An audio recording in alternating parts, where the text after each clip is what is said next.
Salut à tous, KMVP, le retour. J'appelle ça le retour parce que je poste pas énormément ces derniers temps. Je suis un peu désabusé par la situation que nous rencontrons de manière maintenant régulière dans notre pays, dans un pays qui est en train de s'effondrer, hein. Nous sommes dans une forme d'effondrement, on va dire, de tous côtés.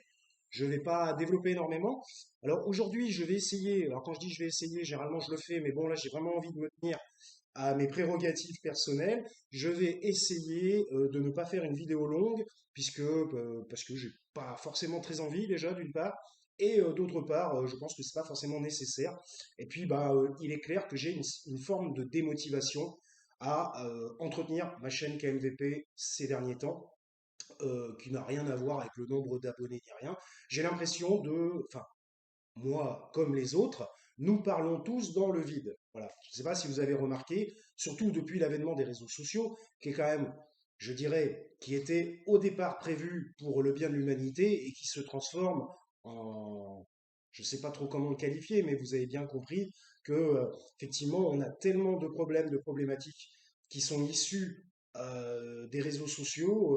Alors après, c'est pas les réseaux sociaux en tant que tels, ce n'est pas l'outil, mais c'est l'utilisation qui en est faite. Voilà, c'est plutôt ça ce qui est problématique. Donc bref, donc je voulais traiter trois sujets aujourd'hui. Brièvement, alors évidemment il y a le problème politique avec la réforme des retraites, hein, ça. Euh, il y a toujours le problème du conflit en Ukraine, ça, voilà. Et aussi un troisième sujet qui est, j'ai vraiment des doutes sur la pertinence de la jeunesse aujourd'hui, en quelque sorte, une jeunesse qui a l'air complètement déconnectée des réalités, qui ne pense de toute façon qu'à profiter du système et profiter de la technologie, euh, qui pense que la science, enfin du moins que la science, on ne va pas parler de science globale, mais que les faits scientifiques qui sont rapportés déjà sur les réseaux sociaux, qui sont déjà, premièrement, je vous ai déjà expliqué dans d'autres KMVP pour ceux qui en ont regardé quelques-uns, que la science est soumise à des publications et pour exister, il faut que les chercheurs et les scientifiques publient. Et donc, nous avons des publications un peu de partout, quoi. C'est un flot de publications. Et pour tout vous dire, nous ne sommes pas des experts, vous comme moi. Bon, moi je suis, j'allais dire, expert entre guillemets, parce que dire qu'on est un expert, c'est un peu, voilà, c'est un peu se vanter, tout ça, machin. Mais bon, moi j'ai des connaissances dans mon domaine que j'essaie de fournir à travers cette chaîne KNVP. Voilà. Après, lorsque je n'ai pas de connaissances sur un domaine, bah, je le dis, je n'ai pas de connaissances.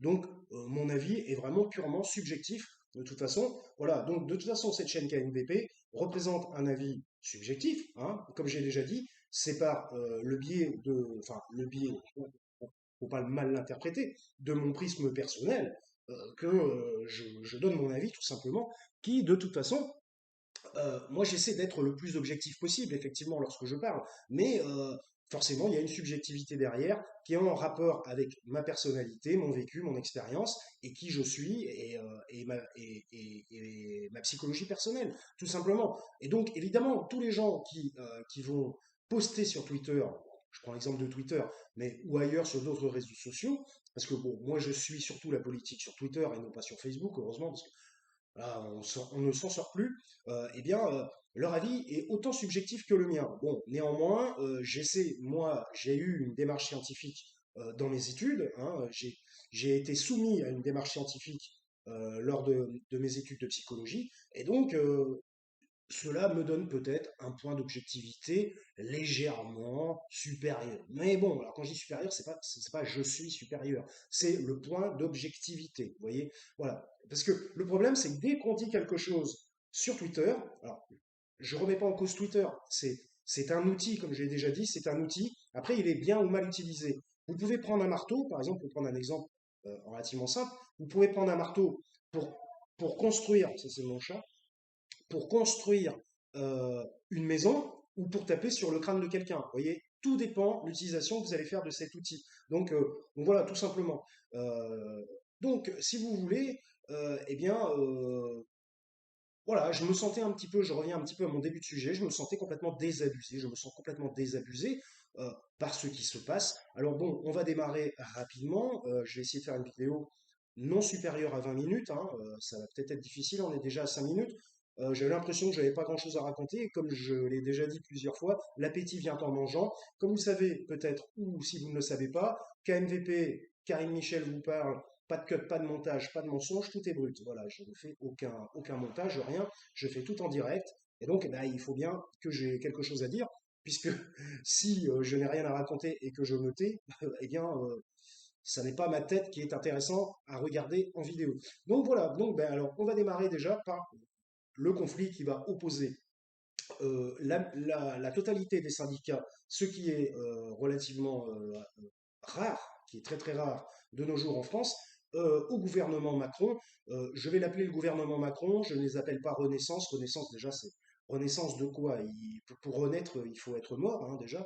Donc c'est peut-être qu'ils ont, finalement, ils ont reconnu et reconnaissent que leur groupe a très très mal fonctionné, n'a pas fonctionné correctement, donc ils essaient de le faire renaître. Les mots sont très importants, et comme j'ai quand même pas mal étudié la psychanalyse, les mots sont extrêmement importants, ils ont une signification, et souvent une signification qui peut être, si vous voulez, vous avez les premières significations, et puis si vous allez un peu plus dans les profondeurs, eh bien, vous obtenez des significations plus intéressantes, multiples, et qui permettent de mieux comprendre les situations dans lesquelles on se retrouve.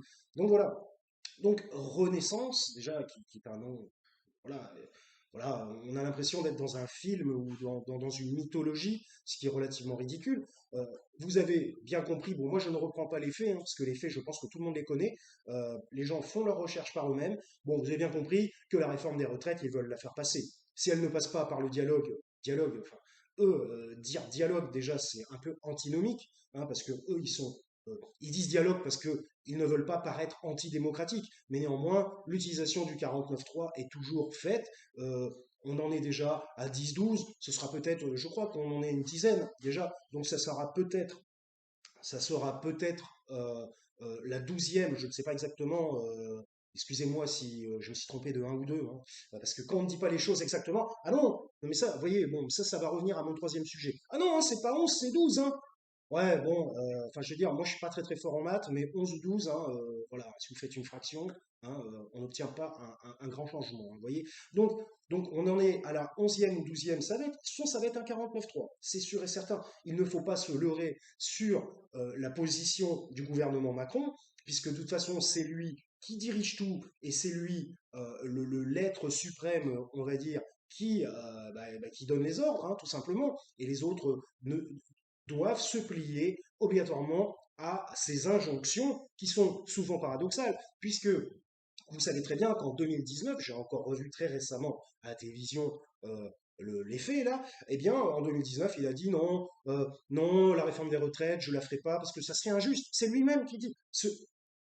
Il a un problème psychologique, c'est évident. C'est lui-même qui dit que cette réforme est injuste, et 3 ans après, il retourne complètement sa veste, ce qui montre que cette personne n'est pas fiable, d'une part, puisqu'elle est capable de dire A et le lendemain B, et en disant ah oui, c'est tout à fait objectif ce que je dis, et c'est tout à fait normal ce que je dis, et cette personne est dans le déni. Alors, je trouve pas énormément mes mots là, mais cette personne est dans le déni, parce qu'en fait, pour tout vous dire, j'ai même plus envie de traiter son cas. Son cas, je l'ai traité dans énormément de KMVP. Si ça vous intéresse, n'hésitez pas à écouter d'autres vidéos où j'étais peut-être plus motivé qu'aujourd'hui. Euh, la réforme des retraites, bon, la question, moi je ne vais pas tenter de statuer sur la question est-ce nécessaire, n'est-elle pas nécessaire? Parce que bon, déjà, ça part de faits qui sont invérifiables. C'est nécessaire, soi-disant, les caisses de l'État sont vides. Moi j'ai envie de dire, si les caisses de l'État sont vides, pourquoi envoie-t-on des millions à Zelensky? Numéro un. Pourquoi Macron est celui qui a dépensé le plus d'argent? Ça se compte en milliards aujourd'hui. Aujourd'hui, ça se compte en milliards. Moi, je suis né sous l'époque du franc. On parlait de millions de francs à l'époque. Même 1 milliard de francs, on n'entendait pas vraiment parler de tout ça. Et maintenant, on est passé à l'euro, on parle en milliards d'euros. J'ai envie de dire, d'où vient tout ce fric? D'où provient-il? N'oublions pas que c'est Christine Lagarde qui est chef de la Banque Centrale Européenne, qu'on appelle la planche à billets. Donc, Christine Lagarde, ancienne sarkozyste, ministre sous Sarkozy, qui dirige la Banque Centrale Européenne, Macron, qui est un ami de Sarkozy. Bon, bref, vous voyez, les réseaux, hein, Ça se resserre, ça se resserre, ça se resserre, et on obtient quoi? On obtient quasiment un réseau mafieux. Tout simplement, moi je n'ai pas honte de le dire, on obtient quasiment un réseau qui s'apparente, pour ne pas euh, que je dise ceci ou cela et qu'on pourrait me le reprocher, puisque alors aujourd'hui, il faut faire extrêmement attention à ce qu'on dit en vidéo, mais extrêmement attention, mais ça dépend qui vous êtes, hein. Mais ça, on en reviendra peut-être dans le troisième point. C'est un réseau qui s'apparente à un réseau mafieux, tout simplement. Voilà. D'ailleurs, on l'a bien vu. J'ai fait une vidéo très récemment sur la corruption au sein de l'Europe, où j'avais dit que cette personne, la dame grecque, ouais, non, parce qu'il faut respecter les gens, il faut l'appeler la dame, la madame, la gentille, je ne sais pas comment il faut les appeler. On n'a plus le droit voilà, d'être un petit peu véhément en quelque sorte. Enfin, vous m'avez compris. A été complètement, comment dire, mise sur le fait qu'elle faisait une corruption qui était de type massive pour le Qatar. Et oh, c'est peut-être un mot que j'aurais pas dû dire non plus Qatar, parce qu'ils ont l'air d'avoir une influence assez puissante. L'influence de quoi? L'influence du pognon, du fric, de l'argent, hein. Les gens ne réagissent plus que par rapport à l'argent aujourd'hui. On ne parle plus qu'en termes d'argent. D'ailleurs, la preuve, ce ne sont plus des humains aujourd'hui. On ne traite plus l'humain, on traite ce qu'il rapporte ou ce qu'il ne rapporte pas. C'est-à-dire, ce sont des sommes. Ce ne sont plus des humains, ce sont des sommes d'argent aujourd'hui. Il y a quand même un problème au niveau de l'humanité, hein. Là, l'humanité dans tous les sens du terme, vous voyez, dans toutes les définitions. Donc, euh, il y a, j'avais dit, un problème de corruption. En plus, je l'avais dit dans l'ancien cas MVP, ça n'était pas encore sorti. Il y a eu aussi deux autres personnes qui ont été alpaguées pour corruption au sein de l'Europe, du Parlement européen. Non, c'est du député européen. Parce que bon, après, Parlement, député, machin. Bon, bref, ils essaient de faire croire qu'ils ont une forme de république, en quelque sorte, avec un parlement, une démocratie, on voit très bien comment ça se passe. Et seuls ceux qui ne sont pas dupes voient comment ça se passe. Et seuls, j'allais dire, les moutons ou ceux qui ferment les yeux, ou alors qui n'ont peut-être pas la capacité intellectuelle de comprendre, eux suivent le groupe. Parce que, en fait, c'est toujours le problème de la peur d'être détaché du groupe. À partir du moment où vous vous sentez, il y a des personnes qui n'ont pas les épaules pour se détacher du groupe, qui se maintiennent dans le groupe à tout prix, quitte à renier leur propre chose interne, leur propre intérieur, tout simplement pour pouvoir profiter des miettes qu'on va leur fournir par la suite. Parce qu'il ne faut pas se leurrer. Souvent, vous voyez par exemple, prenons l'exemple de la guerre. Alors, c'est normalement le deuxième sujet. Mais prenons l'exemple de la guerre. Alors, je fais beaucoup de digressions, hein, c'est ça qu'est MVP aussi. Prenons l'exemple de la guerre. Souvent, on a dit que les soldats étaient de la chair à canon, souvent. Et pourtant, c'est quand même eux qui permettent une victoire ou non, vous voyez. Et pourtant, on appelle ça, entre guillemets, de la chair à canon, vous voyez. Donc, c'est ceux qui permettent, ce qui vient corroborer ce que je disais juste avant, c'est ceux qui permettent une victoire, par exemple, qui finalement sont les laissés pour compte à la fin. D'ailleurs, on voit bien, par exemple, avec la guerre du Vietnam, par exemple, où il y a eu énormément de polémiques sur les vétérans, hein, les vétérans du Vietnam, qui ont été mal reçus, enfin, pas mal reçus, mais mal, on s'est mal occupé d'eux. Bon, je trouve pas mes termes, alors je vais changer de phrase, on n'est pas obligé de faire des phrases de ponte philosophe non plus. Donc, ils ont été mal gérés, enfin mal, comment dire, je trouve pas, ils ont été mal perçus, ils ont été mal aidés, mal aimés, vous voyez ce que je veux dire. Donc voilà, donc pour en revenir à cette réforme des retraites, euh, on a, pour résumer, un Emmanuel Macron qui balance des milliards d'euros à droite et à gauche, hein. Ça part dans tous les sens, hein. Pour le Covid, il y a eu, moi j'ai entendu, 380 milliards, je crois pas, mais je sais même plus. De toute façon, maintenant, on arrive à des chiffres astronomiques qu'on n'arrive même plus à se représenter aujourd'hui. Quand vous comptez vos centaines d'euros, ou vos milliers d'euros, pour ceux qui ont de la chance, eh bien lui, il parle en milliards. De toute façon, lui, il n'a aucun problème d'argent. Il n'en a aucun. Je parle personnellement à Emmanuel Macron. Il n'a aucun problème d'argent. Déjà, premièrement, parce que son argent, on ne sait pas exactement où il est, puisque monsieur fait des déclarations de patrimoine à 300 000 euros, hein. C'est ridicule. Enfin, je veux dire, qui va croire à ça? Qui y croit? Je veux dire, il faut être complètement bête pour y croire, hein.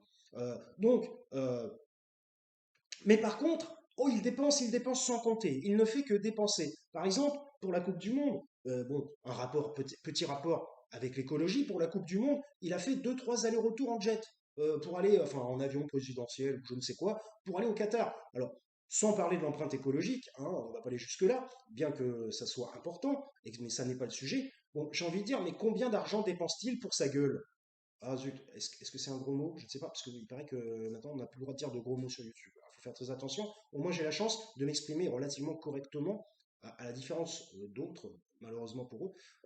Bref, donc combien, puis de toute façon je ne suis pas monétisé, donc je m'en fous un peu. Donc, combien d'argent dépense-t-il? C'est-à-dire c'est une personne, vous voulez que je résume, qui dépense énormément d'argent, enfin quand je dis énormément c'est un euphémisme, qui dépense de manière astronomique de l'argent, et à la vitesse de la lumière même d'ailleurs, mais ça n'est pas son argent. C'est l'argent du pays, c'est l'argent de la France. Et puis après, il dit, ah non, non, ah non, moi j'ai pas d'argent pour aider les gens. Alors, c'est pas son petit chèque de 100 euros, hein. Ah oui, il a envoyé des chèques de 100 euros, là pour le bois, pour le machin, pour l'essence. Et encore, non, même pas pour l'essence. Il a essayé de faire réduire l'essence au groupe Total, par exemple. Bon, bref. Donc, si vous voulez, c'est une personne qui utilise de l'argent qu'il ne possède pas, c'est l'argent du pays. En fait, il est en train de créer une faillite dans notre pays. Voilà, donc, pour résumer, il crée une faillite dans notre pays, et là, il voit que effectivement l'argent, moi c'est mon analyse personnelle, il voit que l'argent vient à manquer, ça ne veut pas dire qu'il n'y en a plus, hein. Parce que s'il n'y en avait plus, comment ça se fait qu'il peut encore envoyer des... Il a même dit qu'il allait envoyer 10 millions à un pays de l'Est, là, l'Estonie ou je sais pas quoi, je sais plus exactement. C'est-à-dire qu'en gros, quand il veut, il en trouve de l'argent. De l'argent, il en trouve quand il en a besoin, il en trouve. Mais pour ses désirs personnels, pour sa façon de gouverner, pour ses choix. Vous voyez ce que je veux dire? Donc là, quand il dit, bon, voilà, donc en fait, ce qui vient mettre un terme déjà au premier sujet que je voulais traiter, qui est la réforme des retraites, là, il dit, les Français, c'est à vous de travailler plus, pour, bah, je vous le dis, moi, c'est pour renflouer les caisses de l'État, tout simplement. Parce qu'évidemment, une personne qui va partir à la retraite 2 ou 3 ans auparavant, il va falloir la payer sans qu'elle soit active, sans qu'elle produise de richesse. Donc, bah, forcément, c'est une perte d'argent. On est d'accord sur ce point-là. Alors, c'est pas une perte sur le plan symbolique. La retraite, la personne l'a gagnée, sa retraite. Quand on dit, ah oui, on paye les retraités, mais les retraités, ils ont travaillé pour recevoir, enfin, du moins, ceux qui ont eu leur cotisation, tout ça, machin, la plupart, on va dire, bah, ils ont travaillé, ils ont payé leurs cotisations pour obtenir leur retraite. Alors pourquoi aujourd'hui on voudrait les montrer du doigt en disant ah bah oui mais tu nous coûtes cher parce que c'est à peu près ça, mais il peut pas le faire. Il peut pas le faire réellement parce que son électorat est souvent vieillissant à Macron. C'est un électorat vieillissant. Ce sont des vieux monsieur et des vieilles dames, en particulier des vieilles dames, hein, parce que vous savez qu'il est plutôt porté là-dessus, hein. Donc plutôt des vieilles dames qui disent ah il a l'air tellement actif, il a l'air tellement fort, il a l'air tellement beau, il a l'air tellement, on sent que c'est l'homme de la situation. Bon, mais c'est des gens qui, bon, déjà premièrement proviennent d'un autre temps, proviennent des époques de la guerre 40, hein, alors ça n'est pas un reproche, hein, nous serons tous dépassés un jour ou l'autre, nous serons tous vieux, il n'y a aucun souci là-dessus. Mais voilà, donc si vous voulez, je vois que je n'ai pas énormément de batterie. Hop, hop, hop. Ouais, ça va. Si tu pouvais arrêter de faire du bruit, le chat, ce serait bien. Il était très calme, je commence à parler et il fait plein de bruit. Dois-je y voir quelque chose qui n'est pas issu du hasard? Je n'en sais rien. Donc, si vous voulez, eh bien, donc Macron utilise l'argent. Voilà, bon, bah 18h45, ça va être peut-être un peu plus long. Je vais probablement pas m'arrêter à 20 minutes, sinon je ne traiterai pas les deux autres sujets. J'ai pas envie de faire des découpages, ça machin, ça me saoule en fait. Donc si vous voulez, Macron utilise, en fait, si vous voulez, il appauvrit la France, tout simplement. Et comme il se rend compte, bizarrement tout d'un coup, il a un éclair de lucidité, il dit, oh là là, j'ai vraiment tapé dans, ça il va pas le dire, il va pas le dire à la télévision évidemment. J'ai vraiment tapé dans les caisses de l'État. Oh là là, les finances sont au plus bas. Alors, il peut pas recevoir de l'argent. Quand il dit il n'y a pas d'argent magique, bien sûr que si, il y a de l'argent magique. Mais il ne peut pas recevoir de l'argent constamment de la BCE, ou alors se faire avec des prêts, tout ça, qu'on ne sait pas d'où sortent les prêts, avec des intérêts monstrueux, tout ça. Bon, bref, enfin, moi je ne suis pas économiste, hein, mais bon, je m'y intéresse un petit peu, tout simplement. Donc, si vous voulez, Macron se rend compte qu'il envoie la France dans la faillite, et là il dit, ah bah tiens, comment je vais faire pour enflouer? Parce qu'après, on va m'accuser d'avoir fait faire une faillite à la France. Oh ben, je vais faire la réforme des retraites. parce que bah, si vous payez plus longtemps des cotisations et que vous travaillez et que vous produisez de la richesse, forcément, ça enrichit l'État. C'est d'une logique implacable. Je veux dire, il n'y a pas besoin d'être un économiste pour comprendre ça. Donc voilà, donc pour moi, la réforme des retraites n'a rien à voir avec les arguments qu'ils donnent tous en deux concerts, en quinconce. Voilà, les arguments de on vit plus vieux, je sais pas quoi. J'ai envie de dire, mais comment peuvent-ils savoir à quel âge, jusqu'à quel âge on va vivre? Il y a tellement de maladies, de problèmes, d'accidents de la route. Enfin, je veux dire, qui peut savoir quand va être sa fin? Mais personne. Donc ils sont là, ah oui, mais on prend une moyenne, je sais pas quoi. Alors du coup, ils utilisent des statistiques fumeuses pour mettre leur loi, pour argumenter leur loi. Bon voilà. Donc bon, cette réforme n'a aucun intérêt. C'est une réforme, bah, du moins pour les Français, je parle, hein. Pour les Français, n'a aucun intérêt. Je ne vais pas revenir sur les faits. Effectivement, quelqu'un qui commence à travailler à 17, 18, 19 ans et qui fait un travail de force, un travail d'ouvrier, eh bien, il va falloir qu'il, enfin, je veux dire, à 60 ans, il va perdre complètement sa santé. Il va perdre sa santé, voire même risque des accidents du travail graves, gravissimes, puisqu'il n'aura plus les capacités cognitives et, physiques pour continuer à faire ce travail. Donc voilà, bon, enfin, vous m'avez compris, cette réforme est inutile, elle est juste utile pour l'État, mais elle est inutile pour les Français. Donc voilà, donc évidemment, le poteau rose, c'est essayer de faire passer ça comme quoi ça aurait une utilité objective. Bon, bref, bon, vous m'avez compris, c'est pas la peine que je continue, sinon je vais faire 2 heures. J'avais pas prévu. À chaque fois, je dis, je ne prévois pas de faire 1 heure, chaque fois je fais 1 heure. Donc voilà. Et je vous l'ai déjà dit, à partir du moment où une phrase commence par une négation, ça veut dire le contraire. Voilà. C'est plusieurs fois que je le dis, mais c'est quelque chose que j'aime bien répéter, parce que c'est utile, tout simplement. Donc, voilà, donc si vous voulez, la réforme des retraites, effectivement, il est clair que le peuple doit se dresser contre cette réforme, et il est clair que de toute façon, elle n'est pas justifiée et elle n'a pas lieu d'être. Voilà, tout simplement. Voilà, voilà. Donc, allez, on passe à deuxième questionnement du jour, qui est, bon, bah, la guerre en Ukraine. J'en ai pas parlé depuis bien longtemps.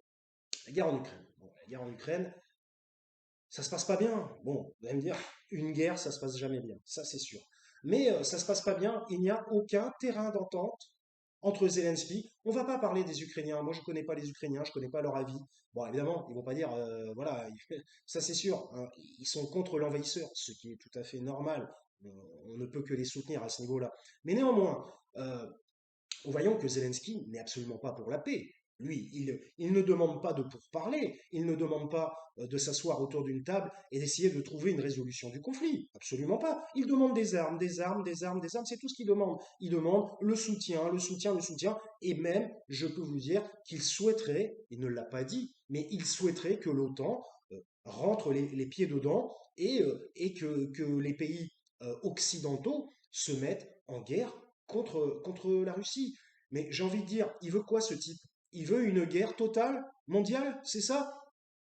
Je veux dire, nous, en quoi ça nous regarde les frontières de l'Ukraine? Je comprends que c'est compliqué pour lui, je comprends que c'est difficile de laisser des frontières.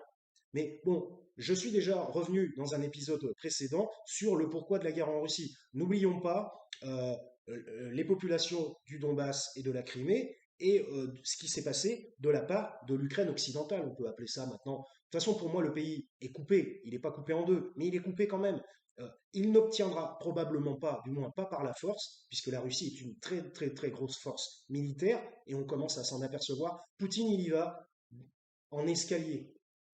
Il y en a qui ont cru que Poutine avait tout balancé d'entrée de jeu, et puis, ah bah vous voyez, enfin, il n'arrive pas à gagner cette guerre.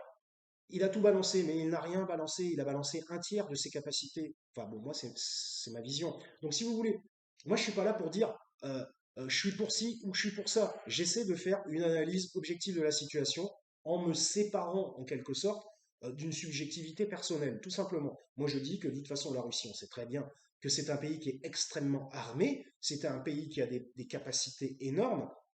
Il suffit juste de regarder sur Internet quels sont les pays qui possèdent le plus d'armement, tout simplement. Et ils sont dans les 5 premiers, donc dans les 3 premiers, me semble-t-il. On a les États-Unis, la Chine, la Corée du Nord, l'URSS.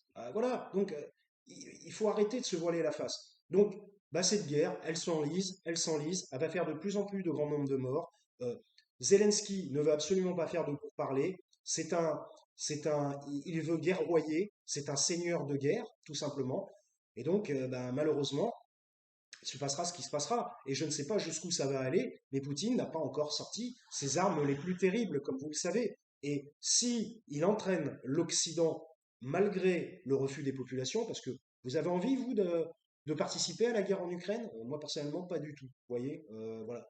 Alors, je suis désolé pour les pauvres Ukrainiens qui souffrent, il n'y a aucun souci là-dessus. Mais j'ai envie de dire, comme disait Rambo, c'est pas ma guerre, mon colonel, vous voyez? Donc, donc, après, on va dire, ah oui, mais si Poutine, et si Poutine, si. Il n'y a pas de si, Poutine, il n'a jamais dit qu'il allait envahir l'Occident. Ceux qui disent ça ce sont des gens qui fantasment, ils sont complètement dans le fantasme. Selon moi, il en a rien à foutre de l'Occident. Son but n'est pas d'envahir l'Occident, loin de là. Il sait très bien, il n'est pas débile, il sait très bien que si toutes les forces occidentales se mettaient de concert, il serait mal barré. Et n'oublions pas la Corée du Nord, qui ne parle pas, ne dit rien, parce qu'évidemment, c'est un régime autocratique, hein, enfin, je sais pas comment dire, dictatorial, on va dire, eh bien, mais eux, soyez sûrs qu'ils sont du côté de Poutine, hein. Je veux dire, il suffit de regarder euh, les appointances de chaque côté, tout simplement. 26 minutes 20. Donc voilà, bon, c'est bien, la guerre en Ukraine, je vais faire très court, hein. Donc le conflit va s'enliser, il s'enlise déjà. Je pense que la guerre va continuer tout au long de l'année prochaine. Au moins, on en a encore, je voulais que je vous dise, il y en a encore au moins pour 6 mois minimum. Euh, alors après, comment ça va se terminer, je n'en sais rien. Le problème, c'est que si Zelensky continue à contrer Poutine, continue. Alors, j'ai pas dit qu'il fallait qu'il se couche. Il faut qu'il sorte du conflit en essayant de trouver, bah, qui trouve un accord, non pas un désaccord, qui trouve des DES, accords plus loin, pour sortir de ce conflit. Il n'en sortira jamais. Et c'est qui va trinquer? Bah, c'est les populations civiles, comme d'habitude. On le sait très bien. Donc, bon, voilà. Bon, il n'y a pas grand-chose à raconter de plus. Zelensky est un seigneur de guerre. De toute façon, son intérêt, lui, c'est la violence, c'est la violence, c'est l'agression. Et évidemment, malheureusement, Poutine, effectivement, devient de plus en plus violent et agressif, puisque les populations civiles sont de plus en plus touchées aujourd'hui, malheureusement. Euh, alors, je dis pas que c'est bien, je dis pas que c'est bien, mais à un moment donné, eh bien, il l'oblige en quelque sorte à aller faire plus mal, taper plus dur. Et qui dit taper plus dur, dit que malheureusement, des populations civiles vont en pâtir. Et voilà, j'en suis vraiment désolé. Ceux qui vont dire, ouais, lui c'est un enfoiré, oh j'ai dit un gros mot, lui c'est un pauvre type, tatati tatata, parce qu'il dit ça. Moi, c'est pas la question de je suis un bon type ou un pauvre type, c'est la question que c'est mon analyse personnelle. Et puis si on n'est pas en démocratie, qu'on n'a pas le droit, la France c'est la liberté d'expression, paraît-il.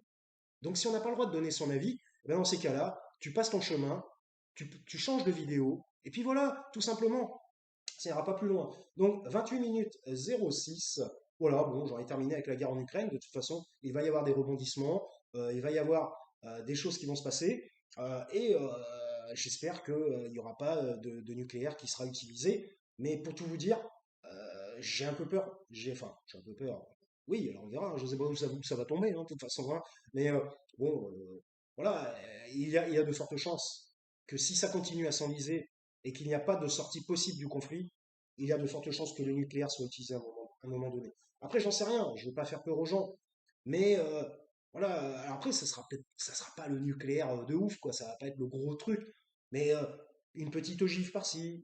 Il a la capacité de faire de très très grosses frappes nucléaires extrêmement dévastatrices pour tout le monde. Et je pense pas qu'il en arrive jusque-là. Mais peut-être une petite frappe par-ci, une petite frappe par-là. Je n'en sais rien. Pour calmer les ardeurs de Zelensky à un moment donné. Je n'en sais rien. Je ne le souhaite pas, bien sûr, pour les populations ukrainiennes. Il n'y a pas de souci. Donc voilà, bon, ben, donc, si vous voulez, on est mal barré une fois de plus. De toute façon, rien ne va dans cette Europe. Rien ne va dans ce pays. Vous voyez bien aussi aux États-Unis, je ne voulais pas en parler, mais aux États-Unis, Biden, il est décrié. Et puis, pour tout vous dire, Biden, c'est pas lui qui gouverne. Parce qu'au début, j'ai cru. Et après, je me suis dit, ah, mais c'était le vice-président d'Obama. C'est vrai, c'est Obama qui gouverne. Obama, il est derrière, il tire les ficelles. Et Obama, au départ, moi, j'étais content, comme tout le monde, quand il a été élu à l'époque. Je disais, ah, un président black et tout, c'est génial. Ah, il paraît qu'aujourd'hui, il faut plus dire black, il faut dire noir. Euh, et il fut une époque, il fallait pas dire noir, il fallait dire black. Non, mais ça, c'est les jeunes. Troisième partie, c'est la troisième partie, je voulais parler de la jeunesse actuelle en France, aujourd'hui. Bon voilà, donc la guerre en Ukraine, c'est mal barré, ça va s'enliser, ça va durer, ça va s'intensifier, ça va être de pire en pire, il va y avoir de plus en plus de choses terribles et horribles, j'en suis bien désolé, mais malheureusement c'est comme ça que je vois les choses. Si la vidéo devient de plus en plus sombre, c'est parce que là, il fait vraiment un temps pourri en Charente-Maritime, il y a une tempête et tout machin, il y a gavé de nuages qui passent et tout, alors des fois il y a du soleil, des fois il n'y en a pas. Donc voilà. Alors, combien me reste-t-il de batterie? Ok, 37.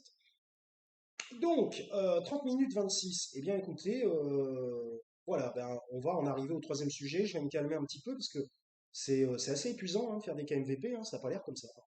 Je dirais pas comme ça. Petit café, petite clope comme d'habitude.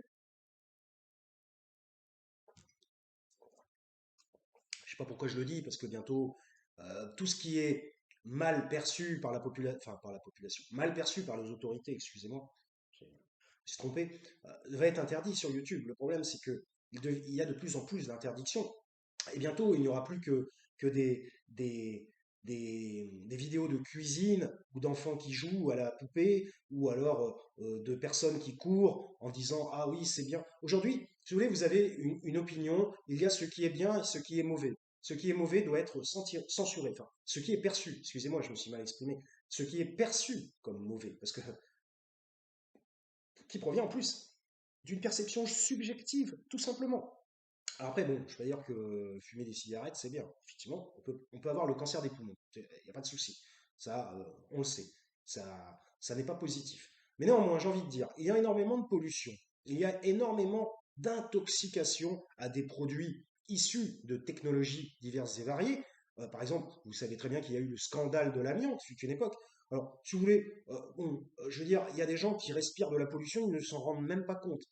Mais c'est fait par voilà, c'est des choses cachées. Donc, comme c'est caché, eh bien, c'est du non-dit. Et puis, à partir du moment où on le dit, on dit, ah, bah oui, mais il faut le prouver, tatati, tatata. Alors, il faut attendre des études scientifiques. Et puis, il y a certaines études scientifiques qui tardent à venir parce qu'il y a des lobbies qui exercent des pressions sur certains scientifiques. Hein. Je ne vais pas essayer de vous le prouver. Regardez, par exemple, ce qui s'est passé avec la pandémie. On va appeler ça comme ça. Parce que dès qu'on donne des mots interdits, de toute façon, on est censuré. Donc, ou alors on est mis à la trappe. Donc voilà, donc 32 minutes 27, on va essayer de ne pas dépasser 45-50. De toute façon, le troisième sujet est un sujet qui me fatigue, voilà, je vous le dis, qui me fatigue, c'est la jeunesse en France. Moi, j'adore les jeunes, j'ai déjà dit dans une autre vidéo, moi-même, je me considère encore comme jeune, surtout de par mes activités personnelles et comment ma vie s'est déroulée. Hein. Euh, voilà, en particulier, bon, bah, je ne vais pas raconter ma vie, on s'en fout. Euh, donc, si vous voulez, la jeunesse, moi, je fais mon analyse, non pas par rapport aux jeunes que je croise, parce que j'en croise pas beaucoup, effectivement, mais par rapport à Twitter, aux gens qui s'expriment sur Twitter. Là, enfin, c'est gravissime, hein. C'est gravissime. Leur manière de s'exprimer, bon, déjà, ils vous insultent, hein. Des insultes fusent de tous côtés. À partir du moment où vous n'êtes pas d'accord avec ce qu'ils disent, ils forment une sorte de groupe social où ils s'auto-serrent les coudes les uns avec les autres parce qu'ils sont jeunes. Très très bien, hein, jusque-là, je n'aurais rien à dire. Mais, euh, mais à partir du moment où vous amenez une contradiction, je ne vais pas parler du sujet parce que c'est des sujets extrêmement sensibles qui sont extrêmement pénibles et j'ai même plus envie d'en parler. J'ai envie de vous dire, enfin, je parle à ces jeunes-là de Twitter, démerdez-vous alors. Démerdez-vous. Puisque vous n'arrêtez pas, puis ils n'arrêtent pas de mettre les lois, oh les lois, les lois, les lois. Déjà, les lois, c'est les hommes qui les votent. Hein. C'est pas Dieu qui les a faites. Hein. C'est pas les 10 commandements hein, dans l'Arche d'Alliance, hein, d'accord? Donc, les lois, les lois, les lois. Mais qu'est-ce qu'ils y comprennent aux lois? Déjà, c'est extrêmement compliqué à comprendre. Des lois, il y en a des milliers, il y en a des milliers, il y a des sous-articles, il y a souvent des tournures difficiles à comprendre. Et c'est sûr que si, malheureusement, vous n'avez pas fait d'études longues, je ne vous jette pas la pierre, il n'y a pas de souci. Si vous n'avez pas fait d'études longues, eh bien forcément, vous aurez plus de difficultés à comprendre, puisqu'il y a quand même euh, sur le plan de la grammatique française, c'est quand même très tourné, quoi. Enfin voilà, c'est pétri, on pourrait dire. Hein. Donc, Donc voilà, donc je ne vous jette pas la pierre. C'est comme quelqu'un qui n'a pas fait de physique est moins fort physiquement que quelqu'un qui fait un entraînement physique régulièrement. Écoutez, ça tombe sous le sens, tout simplement, et ceux qui sont en désaccord avec moi sont des gens qui sont dans le déni de la réalité, tout simplement. Donc moi, je vois sur Twitter, à partir du moment où vous émettez un désaccord avec souvent ils sont très jeunes. Je vais pas dire les jeunes, mais souvent ils sont très jeunes. Ce sont des gens qui ont entre 16, parce que maintenant aujourd'hui à 15 ans on a un Twitter, hein, qui ont entre 16 et 25, 30 ans, allez, on va aller jusqu'à 30 pour être gentil.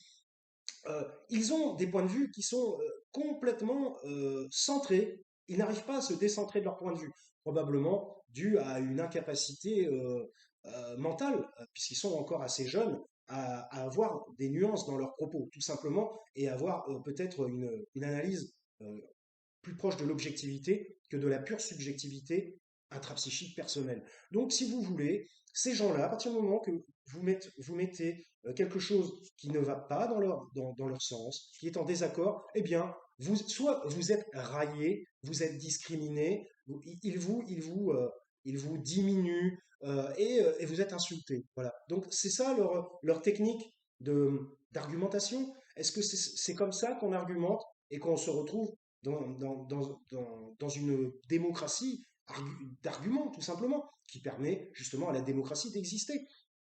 Ces gens-là ils parlent, mais ils ne savent pas de quoi ils parlent. Et ce sont souvent des gens sans expérience qui sont encore à l'école, hein, je n'ai rien contre ça, moi je suis allé à l'école jusqu'à 28 ans. Ce sont des gens qui sont encore à l'école, mais qui n'ont, et qui, ou alors qui travaillent peut-être depuis 1 ou 2 ans, grand bien leur face, pas de souci, mais souvent, voilà, qui ont les parents derrière. Je veux dire, moi, mes parents, ils sont décédés, j'ai plus personne derrière pour m'aider.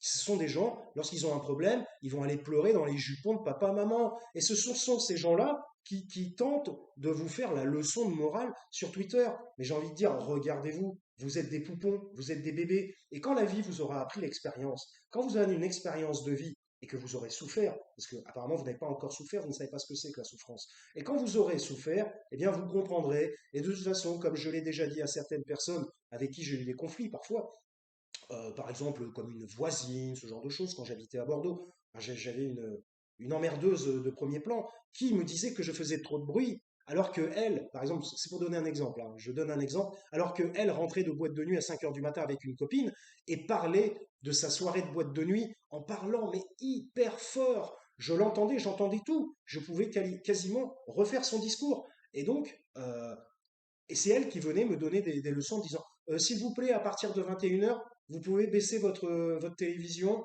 Alors moi, je suis DJ, voilà, DJ, et producteur de musique. Et je suis aussi autre chose, j'ai aussi un diplôme de psychologie.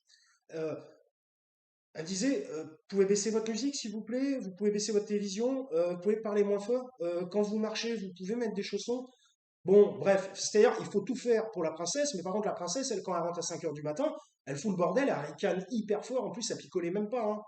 Elle buvait même pas, cette fille. Et alors, qu'est-ce que ça aurait été si elle avait bu? C'est souvent ceux qui vous font, alors, moi aussi, j'en fais quelques-unes, mais j'essaie quand même de moi-même prendre mes leçons pour moi-même. C'est souvent ceux qui vous font ces leçons de morale qui sont les plus casse-bonbons, parce qu'il faut éviter d'éviter. Il faut éviter d'éviter.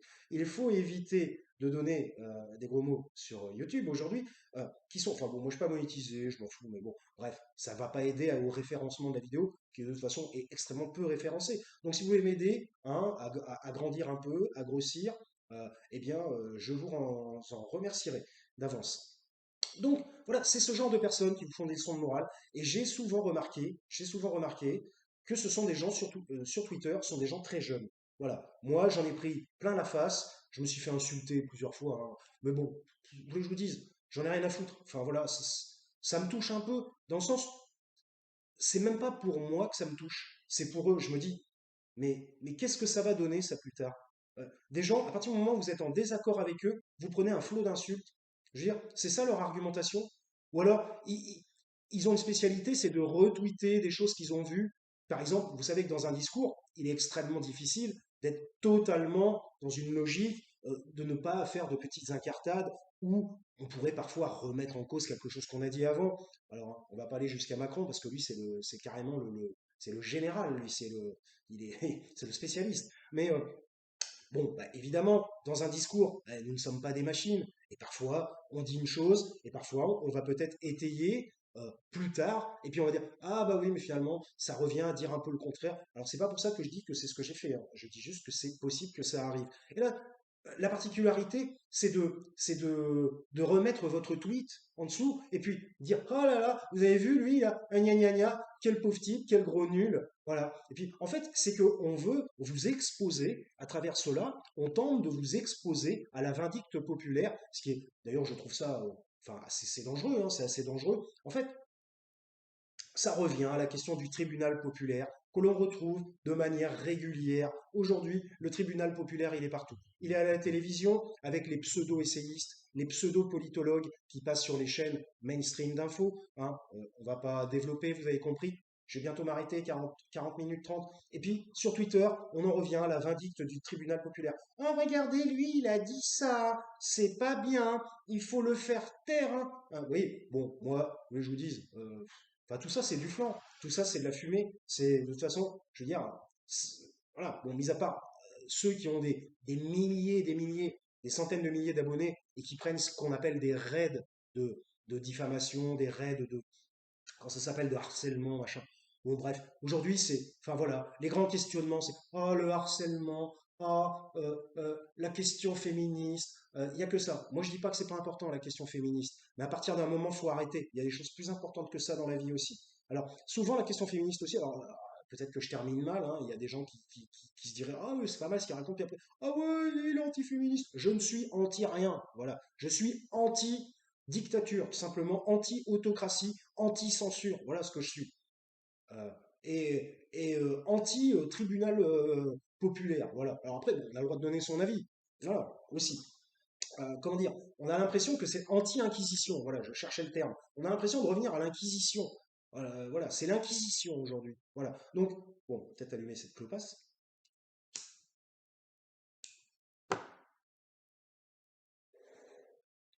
Petite pause. Il y en a besoin. 41 minutes 58. Eh bien, écoutez, voilà, j'ai quasiment terminé, mais je suis voilà, complètement indigné de la façon dont, en particulier, la jeunesse actuelle aujourd'hui traite les sujets et les personnes euh, qui ne sont pas en accord avec leur point de vue, tout simplement. On sent bien qu'il y a une antidémocratie dans leur esprit. On sent bien qu'ils ne sont pas pour des pourparlers, qu'ils ne sont pas pour nuancer les propos, qu'ils ne sont pas pour le dialogue. On le voit bien. Alors, après, on voit, ah, il y a de plus en plus de violence aujourd'hui. Il y a un lien, hein. Excusez-moi de vous le dire, mais il y a un lien. Il y a de plus en plus de violence aujourd'hui. Moi, personnellement, je pense que c'est vrai. Et qui disent, ah ouais, mais dans le temps, si vous prenez les chiffres, il n'y en a pas plus, hein, il y en a. Et qui disent, ouais, mais avant la violence, il n'y avait pas, on pouvait pas, il n'y avait pas les réseaux sociaux. Oui, ok, c'est vrai. Je suis d'accord. Mais néanmoins, oui, il y a de plus en plus de violence. Et si vous regardez, ce serait intéressant, il n'y a aucune étude là-dessus. Quel est l'âge moyen de toutes ces violences? Dites-moi, oh, ben il y a encore un mec là, un jeune collégien qui s'est fait tuer là récemment. Rix entre bandes. Je veux dire, moi à mon époque, il y avait alors, peut-être pas jusque-là, mais il y avait les blousons noirs, ils étaient un peu sur la fin, hein, parce que moi je suis plutôt des années 80-90. Ils étaient sur la fin.